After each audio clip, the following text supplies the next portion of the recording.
Jalal, Latif, Jamil, Kun Fayakoun. Quelle belle rencontre à Misra. Né sous le nom de Sherpa, de Sohna bint Fall et de Abdullahi Kaderba, le 10 avril 1983, le fils de bint Fall s'était fait remarquer tant à l'école française, au lycée André Pétavin de Saint-Louis, en passant par l'école primaire au Clair, qu'à l'école coranique de la Dhara de Tchernos Mansour.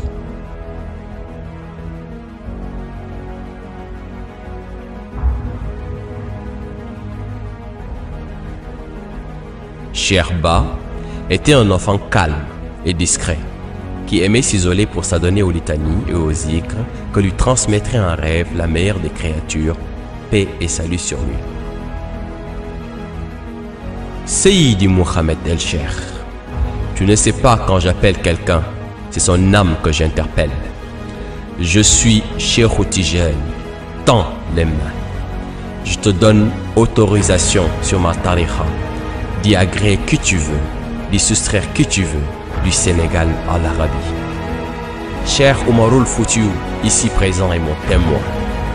Sherba, ou plutôt Seydi Mohamed El-Cheikh, alors âgé de 14 ans, venait de recevoir la lumière de la tariqa Tijani cet après-midi du 10 avril 1997 dans cette forêt de Misra. Seydi Mohamed El-Cheikh s'était métamorphosé. Isolé, il vivait intensément les réalités de la lumière que lui avait confié Maulana Cheikh Ahmed Tijani Chérif, sans que personne ne soit au courant. Son entourage commença à se poser des questions sur son attitude, sa distance à l'école, et comme dans le foyer familial, la priorité était les prières surérogatoires et les zikrs. Il ne faisait plus les cours du vendredi soir car il assistait aux séances de Hadaratul Juma, et malgré tout, il était le meilleur de sa classe. Il animait les débats islamiques qui éblouissaient son auditoire dans la Jamaoul Ibadur Rahma, dont il appartenait sans partager leur idéologie et qui ont fini par lui reconnaître son attachement inconditionnel à la sunna pure du prophète sallallahu alayhi wa sallam. Mais Seydi Mohamed El-Cheikh ne pouvait pas se cacher plus longtemps. La fréquentation de Jamiul Masjid Nour, la mosquée de Cheikh El-Haji Rawan Diagne, allait être un tournant déterminant, car son secret fut percé par Cheikh Djibril Diagne de Grand News, qui finit par être son disciple et son ami. Émissaire du monde invisible et résident du monde bruyant, Seydi Mohamed El-Cheikh fit le choix d'abandonner l'école française, car ce chemin ne lui était pas destiné. Ce choix, destiné par les voies célestes, amena la mère aimante, Sohna bint Fall, à lui poser la question suivante. Cheikh, est-ce que tu penses à ton avenir? Avant même de répondre, Maulana Cheikh Ahmed Tijani Chérif apparut devant lui en forme de lumière et lui dit: réponds comme suit. Dis-lui que ton avenir sera radieux et que toute personne qui voudra d'un avenir radieux passera par toi. Dis-lui. Ainsi parla le père spirituel et le chemin fut tracé. C'était le début du commencement. Ma vie a changé sous cet arbre le jour où Maulana Cheikh Ahmed Tijani a posé sa main sur mon épaule et me redonna mon chapelet. Il vivait dans le monde zahir, le monde sensible. Cependant, le côté mystique devait prendre le dessus et pour cela, sa formation spirituelle commença. À chaque étape, on lui affectait un guide mystique. De Cheikh Omar Foutiou, Al-Haji Maliksi, Serigne Babakar, garde-les en tête et ne te trompe pas sur l'ordre. Puis Maulana Baye Niass, que j'ai rencontré au Nigeria dans l'état Kano, sire de la Mahrifa. Je devais refléter l'image du musulman parfait. Aucun geste ou acte n'était laissé au hasard. L'élu devait être l'élu. Le prophète Mohammed sallallahu alayhi wa sallam avait déchiré les arcanes qui séparaient le monde shahada du monde haïb pour donner la lumière de la tariqa Tijani à Maulana Cheikh Ahmed Tijani Chérif. Et Maulana Cheikh a fait pareil pour moi. Je ne me suis pas choisi. Je ne m'attendais pas à ce qui m'est arrivé. Maulana Cheikh Ahmed Tijani m'a choisi et m'a confié une mission.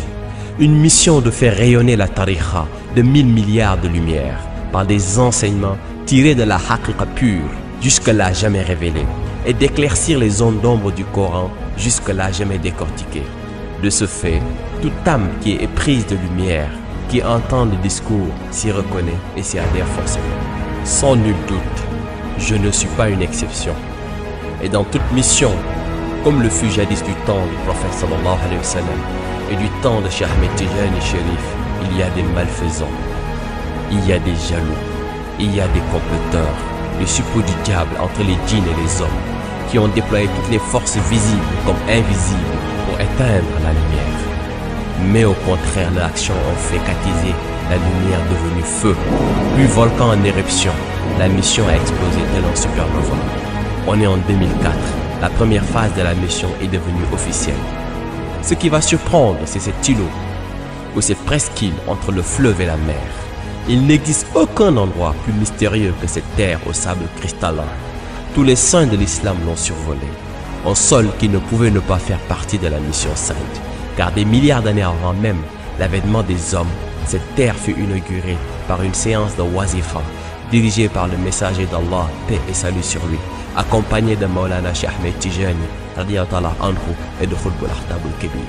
En 2009, il reçut l'instruction de révéler la cité des Lumières, Médina Cheikh.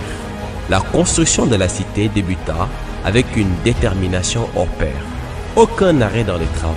On travaillait tard dans la nuit avec les ablutions toujours renouvelées, toujours humides. Quelle abnégation! Certes, les instructions de Maulana Cheikh Ahmed Tijani, qui supervise chaque centimètre du chantier, devaient être respectées à la lettre. C'est en 2012 que les 22 anges qui assuraient la garde furent relevés par des nawamis. À leur tête, Nouria Ilou.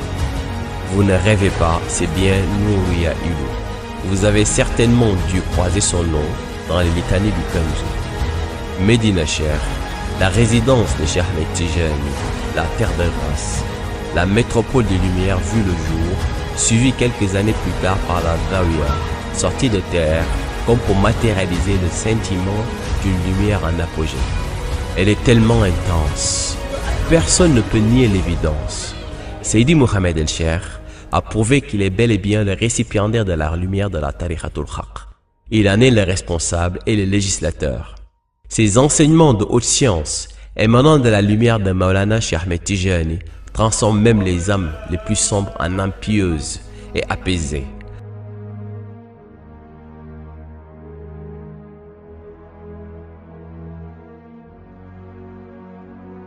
Tournée sur tournée, de Dakar à Rosso, de Saint-Louis à Kaolack, inépuisable comme un guerrier assoiffé de bataille, il se déplace vers les populations pour leur apporter les réalités vraies de l'islam.